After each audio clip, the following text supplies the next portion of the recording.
that hit the camera right there? No, I'm not sorry. I'll follow you back. All right, Silva, what's up, my friend? I'm good, thanks. How are you? Good, man. It's good to have you on. You're a pretty interesting fellow. Now, you're the most tattooed man in France or in the world? I mean, who could have more tattoos than you? You know? I have never counted. For me, it's only one piece. It's my pajama. It's only one piece that covers my body and that's constantly evolving. And I never wanted to be the number one in anything. But the French medias, and especially TV channels, said one day that I was the most tattooed guy in France. And you know how medias work. One channel said that, so the other one copied this channel, this documentary about me, and then the whole world said I was the most I was the most tattooed French guy, but I don't really know. I know that the most tattooed guy in the world is Lucky Diamond Rich, and I admire him. But yeah, I might be the most tattooed Frenchman. Now, I gotta ask you, why? Why did you do all this? Because I can. Originally, I'm a school teacher, as you may know, and I was in London when I was 27. I was working at the Dulwich College, which is an independent school. I was wearing a tie and a suit and everything. It was part of an exchange program from teacher to teacher. And being in London around all of these people who are really open-minded, who can carry tattoos all over their body and nobody will judge them. They can dress however they want, they can have the sexuality they want, they're really free in London, they won't judge you, whereas in Paris it could be difficult sometimes. People will judge you, people will say things behind your back. Being in London and seeing that it wasn't forbidden, I said, okay, this is my new passion, and I covered my whole body in 3 years and a half. I did my first layer in 3 years and a half, and now I'm working on my second one. Now, when you say layer, your entire body, right? Yeah, because I'm passionate about tattoos, and when you're passionate about something, you don't want to stop. And after 3 years and a half, I had my whole body covered with one layer, and I say, okay, what do I do now? Because it was a passion that helped me waking up in the morning, that drives me on a daily basis. And I didn't want to stop having this feeling, this love for something. So I said, yeah, I'll keep going. I'll keep going slower because I bought a flat, I bought an apartment, and it's kind of expensive. But I'll keep getting tattooed, and I will keep getting tattooed forever, like till the day I die. So I might end up full black, not because I want to end up fully black, but just because layer after layer, it's easier to cover with darker tone. Right, so you're just gonna keep going over the same ones, right, and making new ones. I will, because I only have one body, and right. You can't erase your tattoos, so you have to go over them intelligently, which means that it's not directly full black. I'm doing covers, I'm doing blast over, which means that you can still see the background, but I might end up black. And now you have your brajol tattooed, huh? You got your genitals tattooed. I'm fully covered. I've got my genitals tattoos, I've got my tongue, I've got my eyes, I've got the inside of my mouth, my palms, my soles, everywhere you can think about. What was the most painful tattoo you've gotten? Well, it's difficult to say. Obviously, the areas you are thinking about, like the soul, is just awful because it's ticklish and it's painful as well. It's just a torture. The palms as well. The armpits are difficult. The back of the knee. Obviously, the genitals, like the top of the penis, it's quite hard because it's not an area you want to have pain on. Actually, it's more of the opposite. And I remember the day I got my first layer on my genitals.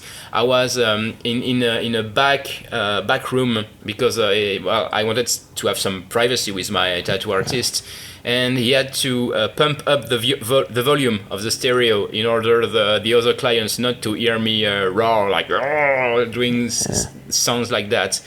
But I would say that one of the other most painful area is the tongue, because it's not it's more like a body modification. They inject you directly with a syringe ink in your tongue, and you can feel your tongue swallowed instantly, and you can't close your mouth, and your mouth is dripping. And even a year and a half after the procedure, I still not perfectly healed. So I with the tongue, it's difficult, but it's not like what we could call a tattoo. So yeah, everywhere the skin is soft. It's difficult, and actually even on the shoulder, even on the quads, it's difficult. It's painful from the start to the end, and it gets worse because people think that I'm get used to it, but it's not the case. The more you get tattoos, the worse it become. Huh. Now, I mean, I'm looking at you. You have your eyeballs tattooed. I do. Yeah. Oh my God. Explain how you did that.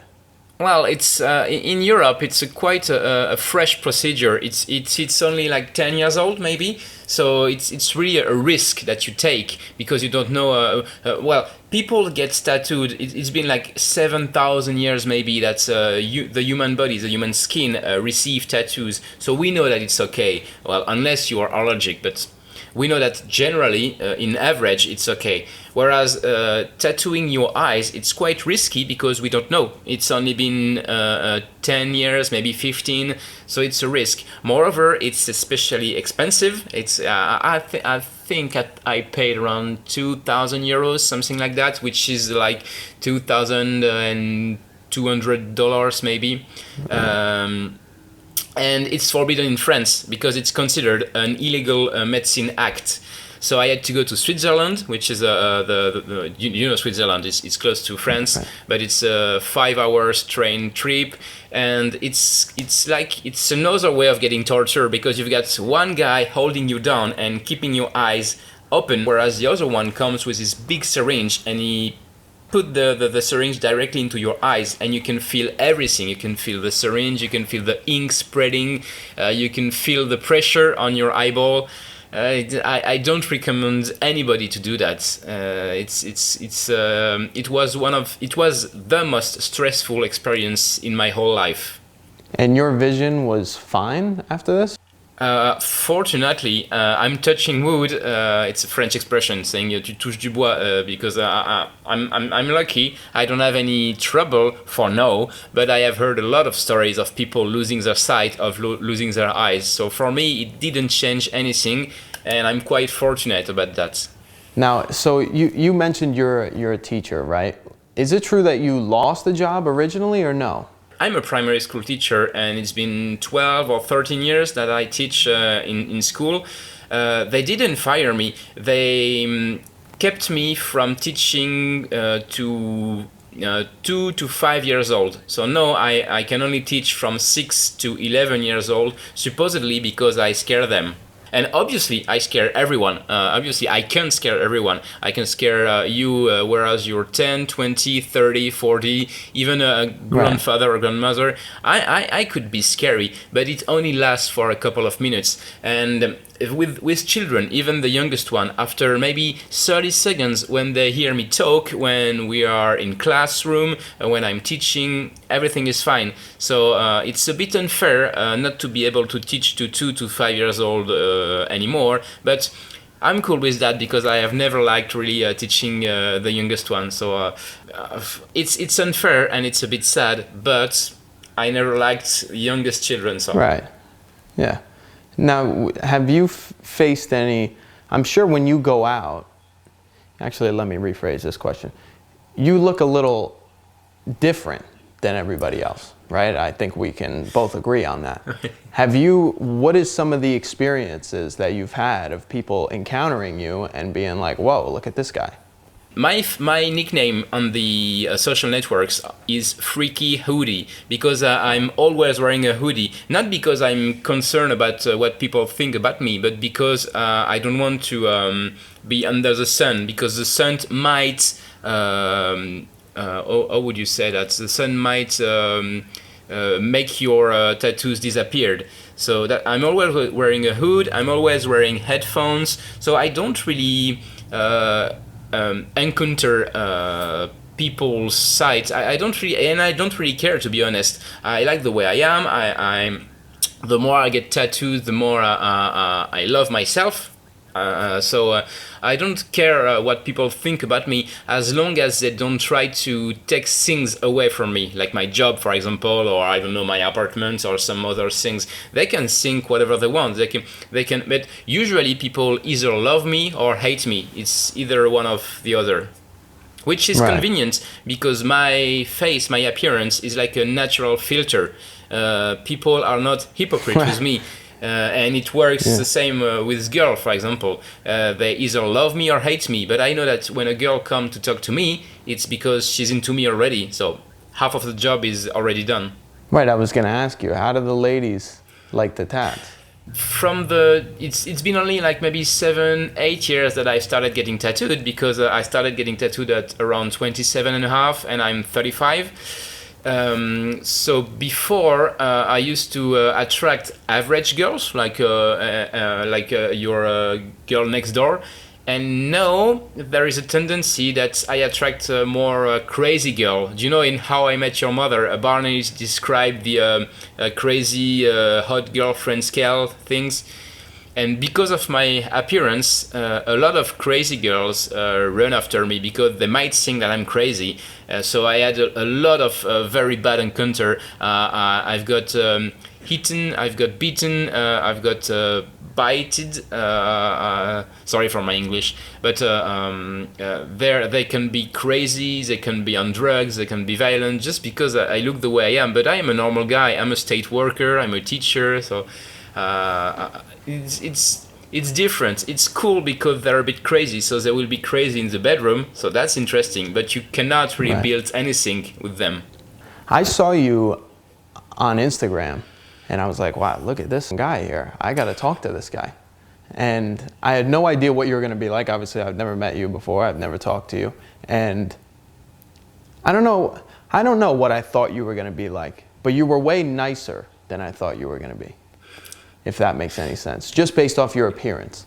Yeah, that's because when people hire me for photo shoots or to shoot a TV series or movies, I'm always playing the bad guy. I'm always playing the drug dealer, the clubber, the bank robber, the tattoo artist who is crooked. So that's the image people want me to give when they hire me for their TV production. But in real life, I'm just an average Joe. Now, if you want my opinion, which doesn't mean much, but if you want my opinion on your whole thing, right? Please. Would I get all these tattoos? Would I tattoo my eyes? You know, I would not. Personally, I would not. But you like it, it makes you happy. God bless you, you know. The more I get tattooed, the happier I am, actually. So it's as simple as that. The more I get tattooed, the more confident, the more the less stressed I am. And you only live once. You should do whatever you want. You should fulfill your passion, whether your passion is getting tattooed or buying expensive car or collecting I don't know, Funko Pops figurines or playing video games. If you've got one passion, because your life is short, you have to fulfill your passion at the fullest. And you've certainly done that. You like tattoos, and you have quite a few of them. Do you think that you have an addiction to tattoos? It's not an addiction, it's a passion. Because an addiction, it's a negative way of seeing it. For me, it's just a passion, because it has opened me a lot of doors, and it has only bring me cool stuff. An addiction would be negative. An addiction would bring me bad stuff. But it has make me meet a lot of people, a lot of cool people, a lot of cool girls. I was in a lot of movies, of TV series. I met a lot of famous people. I used to work in clubs, nightclubs, before it get shut because of the virus. So no, it's only a passion, and I'm really happy with it. What do your parents think about this? My father has always been okay with that, because well, he's a man and he doesn't really care as soon as I'm alive and I'm happy.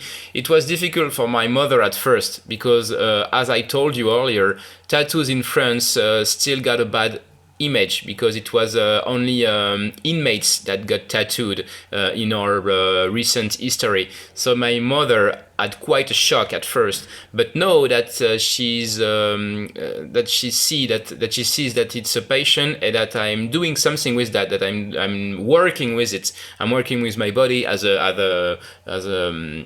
nightclubs, in TV series, in movies, and some other stuff. She's fully supportive now, that she has understood that it's not only a phase, that it's a real passion. Moreover, I started at 27 and a half, so it was quite late. I didn't do that in a snap. I thought about that for a long time. I wasn't like 18. How much money have you spent on tattoos? I lost the count, but the last time I've counted, it was around 55,000 euros, which is approximately the same in dollar, in United States dollar, maybe 57,000 United States dollars, something like that. Okay. Not counting the train trips, the plane trips, the cream, the aftercare, the just tattoo sessions. I have tattoos on my chest, right? And I think the longest I sat was like 4 hours, something like that. What's the longest you've ever sat for a tattoo, straight? When I started getting tattooed, the session used to, it was like 6 hour session, maybe 6 hour and a half. But no, it doesn't really. No, it's more about 2, 3, maybe 4 hours max. Because as I told you, my body is getting. It's getting more and more difficult to get tattooed. So the longer you get tattooed, the shorter the sessions become. And when I did my first layer, I've got maybe 2 sessions a month. Now it's 1 a month, maybe 1 any other month. I'll keep getting tattooed forever, but the session has to be shorter, and they have to be less close to each other, because you cannot endure the pain as you used to. What's your next tattoo gonna be? We have done my left side, my arm and my leg, the second layer on this left side, and we're working on the right side. So we are doing insects on my right arms, and we will do the same on my right leg. Like a blast over insect, a really black insect on the colorful background. Are you gonna fill out the nose here? Everybody, well, a lot of people are asking me about my nose, but if you look closely, it's white wave. It's like a Japanese background. So I've got a white wave here, another one here, and another one here. So it's part of my first layer. The first layer on my face is completed, but when I will do a second one on my face, well, obviously I will cover my nose and everything else. And do they have meaning? Like, is there, like I got tattooed, I got my brother's name, stuff like that. At first, some of my tattoos got meanings, but the more I get covered, the more aesthetics they become. It's just about beautiful stuff now. There isn't any message behind it, apart that you're free and you can do whatever you want, as soon as you don't go to annoy your neighbor. What do you think have you seen any consequences from doing this? In France, school teachers are state workers, which means that basically we've got our job forever if we want to. We cannot be fired, and it's really cool because, we don't earn much, but we've got a lot of free time and we cannot be fired. So I didn't have any trouble with my job, apart from the story I told you that I cannot teach to 2 to 5 years old anymore because I might scare them. But apart from that, I never had any trouble, and it's quite the opposite, because it opened me a brand new world, brand new people. Because school teachers usually go out with school teachers. They only talk to school teachers. They marry school teachers. They will make children with a school teacher that will become school teacher, and I didn't want that. So I've got these both lives. every day I'm a school teacher, and at night or during the weekends or during the holidays, I'm an actor, I'm a comedian, I'm a model, and everything is thanks to my tattoos, to my passion. So, au contraire, it has helped me a lot. Let's go back to the school, right? The school said you can't teach these kids. Did that bother you? That, like, you're a nice guy, but people are not seeing you as that just based off your appearance.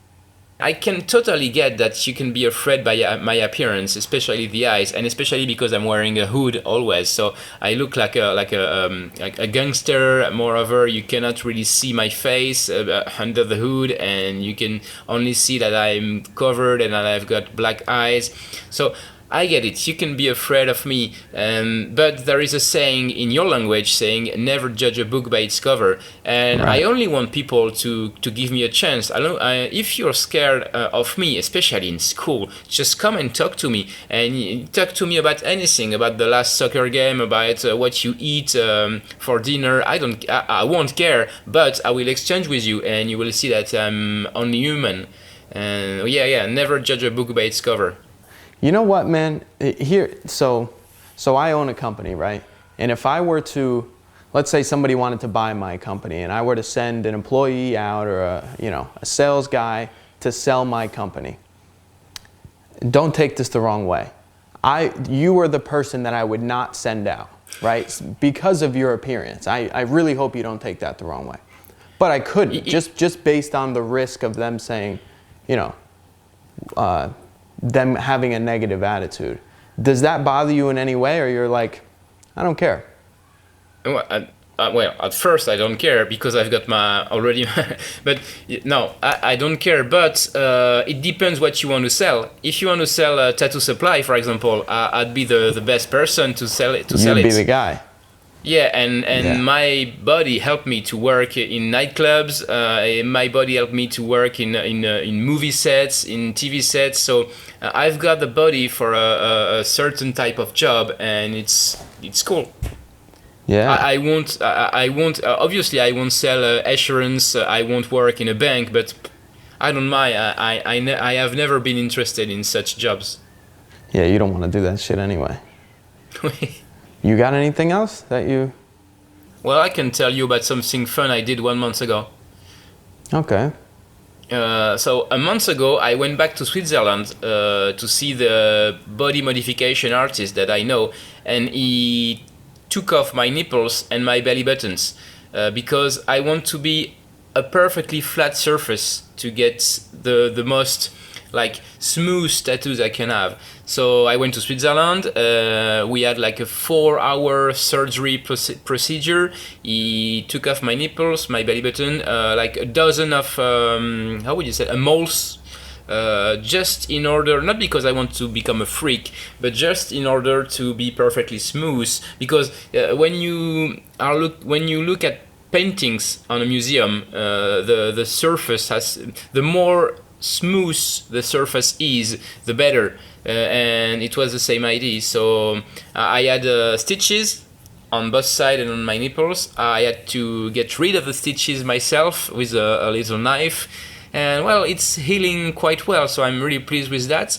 The idea is to get tattooed over it, obviously, in 6 months, maybe a year ago, and I can't wait, because I can't wait to have this perfectly smooth torso to be able to be the perfect canvas. So they took off your nipples. We need to see that. Yeah. We need to see that. And it's not perfectly healed. It's just like a red line. It's not really. It's still a scar because it was a month ago. But we kept the nipples and the belly button, and we put them in formol. I don't know the English name, which is like a special liquid that will keep them, that will prevent them to rot. And we put them in little bottles. So when I'll see him again, he will give me these bottles, and I will put them behind me, I guess. And You're gonna have your nipples on your bookshelf. Yeah, maybe. And I would like to eat one of my nipple, just to say that I ate one of my nipple, just to be able to say it. because I think it's cool. I'm not sure which one I will choose. Maybe the right one. I don't know. But I will definitely do it. I don't know if it's legal to do that, so I might not show it on the social networks. But I'm really interested in such a crazy experience that being able to say, "Hey, I ate my nipple." I think it's really cool. That's crazy. Well, you got to send me that video. I won't show anybody, I promise. I would like to film it. I would like to film myself cooking my nipple and eat it, but I don't know if it's legal in France. It might be like, cannibalism, and even if it's your own body, I'm not sure it's legal. So I know for sure that it's illegal to have got body parts in your home. So I'm pretty sure that having my nipples and my belly button on bottles in my apartment is illegal. So, but it's your part. It's a part of your own body, so they won't really come to annoy me. I'm pretty sure they will let me leave. But eating it's quite different, quite borderline. So I'll see. I will have to look for the laws, and I might talk to an attorney to see if it's okay. And if it's okay, I will definitely record it, because it will be a only one-time experience for sure. You have to be the only guy to ever think of doing that. And it will be cool on my tombstone when I'll be dead. Like, he ate his own nipple. Perfect. Dude, you have to film that. You have to film that. We might. If it's legal, we might do it. If it's illegal, Right. obviously I don't want to have any trouble. I already have a chronicle on a very famous YouTube channel, in a French YouTube channel, and they might film it for me and edit it for me, and they might use it as a footage in their show. So hopefully we will do it as soon as I get my nipples back. Wow, that's fucking crazy. If you've got a passion, whatever the passion is, you have to live it the fullest, because life is short, and we can see that nowadays with the virus, that everything could end in a snap. What people think about you is not important. The importance is what you think about yourself. At the end of the day, it's you and yourself in your bed, and you want to fulfill your life and to live your dream the fullest. So just please do it, because if not, you will regret it. That was the first thing. And the second thing is never judge a book by its cover. Just talk to people, and you will see that we are not different at all. We're all human beings after all. Yeah, I like that, man, because, I'm no longer held hostage by what people think of me, right? It's not that I don't care. It's not that it's in an arrogant way, but it doesn't consume me, You have to be confident. You have to be confident about yourself, and it's something that comes with maturity. I'm 35, and when I was 18, I didn't have the same speech, because when you're 18, 20, it's difficult. You're just new to life. But now that I am 35, I just don't care. I live my life, and it's okay. And Right. nothing is important really, and everything ends well.